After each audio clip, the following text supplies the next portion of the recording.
What's next for home buyers in a market that won't budge?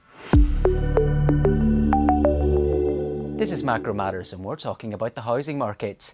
America's real estate market is caught in a stalemate. Mortgage rates are still too high for buyers to jump in, yet too low for current homeowners to let go of the deals they locked in years ago. Inventory is scarce, affordability is stretched, and hopes for rate cuts are fading. Most analysts say that the market may not see meaningful improvement until 2027.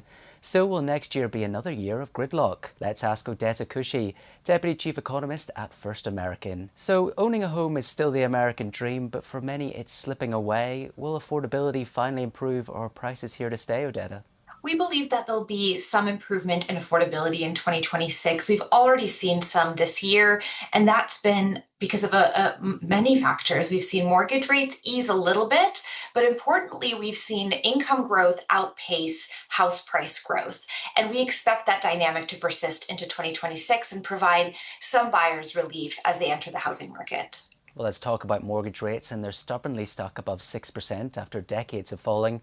What would it take for them to come down? Is that realistic anytime soon, with the Fed outlook uncertain as well? Right now, the consensus is in the industry is that next year we'll see mortgage rates still really hovering in a tight range, in that low 6% range.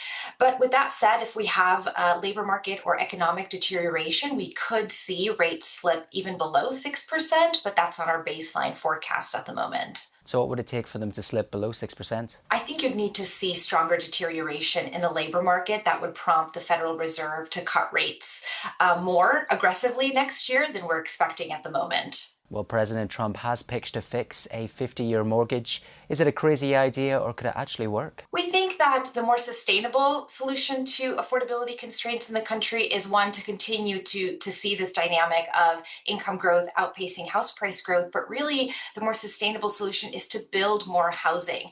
The more housing that we build to make up for this more than 10-year deficit in housing construction, the more downward pressure that we'll see on house prices, and that will allow affordability to catch up. Well, existing homes dominate 90% of sales, but what does that mean for inventory? Are new builds losing the edge? So the existing home market has really been struggling because those existing homeowners are sitting on record low mortgage rates that they got over the pandemic, 3% mortgage rates, and they don't have much of a financial incentive to leave those.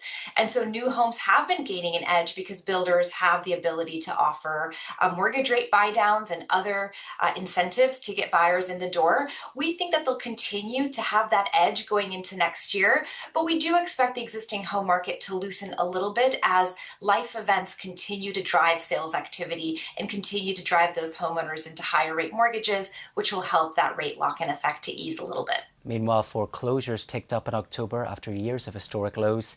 Is this start of a bigger problem or just isolated stress? We don't anticipate a foreclosure wave next year. I do think that there will be more distress in the market, especially if we continue to see the labor market weaken. You really need this dual trigger to trigger a foreclosure. You need an income loss, but you also need a lack of equity.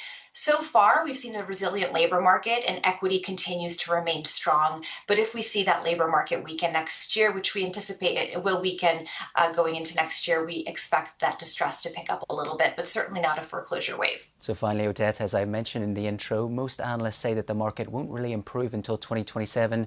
Do you see that happening, or even sooner? We expect to see some improvement, some further improvement in 2026, but we don't expect it to be a housing boom, just marginal improvements next year. That was Odeta Kushi from First American.